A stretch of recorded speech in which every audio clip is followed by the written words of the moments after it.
ឈ្មោះបងពេជ្រផងបោះសម្រងហាសម្រងនេះបោះសំណងមកខ្ញុំយកសំពីមែននេះដាក់ឲ្យធ្វើនឹងមកមកក្រៅមកទៅของផុតតំខៅបងនឹងប៉ុណ្ណឹងសម្រងយើងធ្វើអេដូត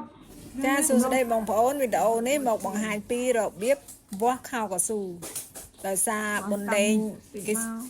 បុនលេងធ្វើខោកៅស៊ូបានស្អាតឥឡូវមានម៉ួយមកកាត់ជាបន្តបន្ទាប់ឲ្យតាំងតិចមកហ្នឹងគេវាស់សម្រាប់យើងដាក់ខ្សែយឺតវាមិនសម្រាប់កាត់ខោទេកាត់ខោគេវាស់ទៅទៀតយកមកដាក់66កត់66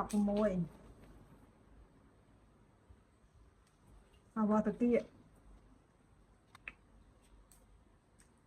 កូនសិស្សក៏ពើហាត់តាគៀគេវាស់កន្លែងនេះជុំវិញកន្លែងតាគៀអីអាហ្នឹងសម្រងហើយយើងវាស់តាគៀសិនឡើងគេវាស់សម្រងចុះក្រោមតិចចុះក្រោមតិចនេះចុះមកក្រោមចាខាត់ចុះក្រោមខាត់ខ្សែម៉ែត្រចុះក្រោមចាឲ្យរៀងអាលងតិចអាហ្នឹងគេវាស់អាលងចាអាលងឲ្យតាំងពេក91ដាក់94អាលងចុះទឹកខ្សែយឺតអាលងប៉ុណ្ណឹង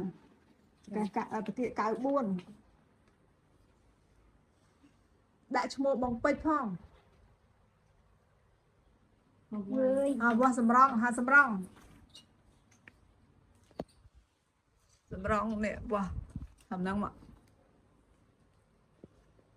ខ្ញុំយកសំពីមែននេះដាក់ឲ្យធ្វើនឹងម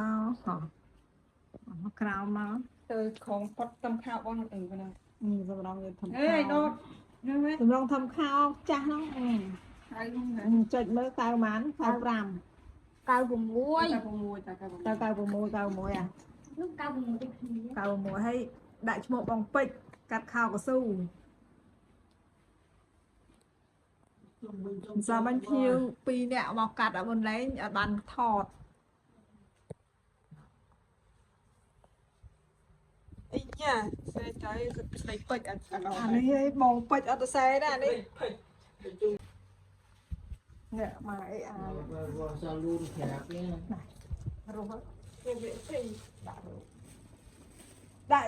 នៅសួងពេជ្រមើលចង់បានជុំវិញចង់ជើងប៉ុណ្ណខោគំរូឬក៏តូចជាង